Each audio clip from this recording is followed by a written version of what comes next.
નવીન કામોનું ખાતમુહૂર્ત પંચાયત અને કૃષિ મંત્રીના અધ્યક્ષસ્થાને કરવામાં આવ્યું। રાજ્ય કક્ષાના પંચાયત અને કૃષિ મંત્રી બચુભાઈ ખાબડના અધ્યક્ષસ્થાને દેવગઢ બારિયા તાલુકા ખાતે 45 કરોડના વિવિધ નવીન કામોનું ખાતમુહૂર્ત કાર્યક્રમ યોજાયો હતો। આ પ્રસંગે પંચાયત અને કૃષિ મંત્રી બચુભાઈ ખાબડે જણાવ્યું હતું કે તત્કાલીન મુખ્યમંત્રી અને હાલના વડાપ્રધાન નરેન્દ્રભાઈ મોદીએ ગુજરાતના વિકાસ માટે એક નવી દિશા આપી હતી કે જે ખાતમુહૂર્ત અમે કરીએ એના લોકાર્પણ પણ અમે જ કરીએ છીએ। આ વિકાસ સંસ્કૃતિ ગુજરાતમાં સતત ચાલુ રહી છે, જેના પરિણામે આજે ગુજરાત દેશભરમાં અગ્રેસર છે।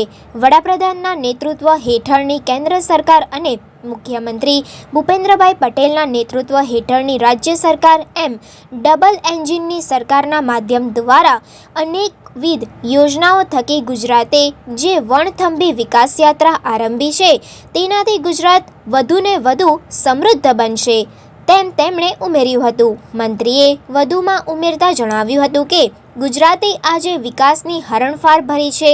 જિલ્લામાં ભવિષ્યની જરૂરિયાતોને ધ્યાને લઈને રાજ્ય સરકારે વિકાસ કામો શરૂ કર્યા છે।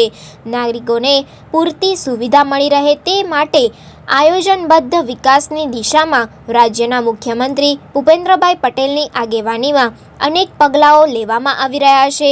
રાજ્યના શહેરી અને ગ્રામ્ય વિસ્તારોમાં ગરીબ અને જરૂરિયાતમંદ કુટુંબોને પાયાની સુવિધાઓ પાણી, રસ્તા, શિક્ષણ, આરોગ્ય, આવાસો અને સ્વચ્છતા જેવી અનેક આંતરમાળખાકીય સવલતો ગુજરાતના શહેરો અને ગામડા સુધી પહોંચાડવાની વિશેષ કાળજી લેવાઈ રહી છે।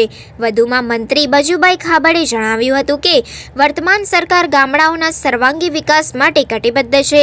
ગ્રામ્ય વિસ્તારમાં વિકાસની ખૂટતી કડી પૂર્ણ કરવા માટે રાજ્ય સરકાર હર હંમેશા તત્પર છે। એટલું જ નહીં, ગામડાઓમાં વિવિધ સુવિધાઓ મળી રહે તે માટે આગોતરું આયોજન કરવામાં આવે છે, જેના લીધે આજે લોકાંક્ષાઓ પરિપૂર્ણ કરવામાં આવી રહી છે, જેના ફળદાયી પરિણામો મળી રહ્યા છે। આ પ્રસંગે જિલ્લા પંચાયતના સદસ્યો, તાલુકા પંચાયતના સદસ્યો, સરપંચો સહિત ગ્રામજનો મોટી સંખ્યામાં ઉપસ્થિત રહ્યા હતા।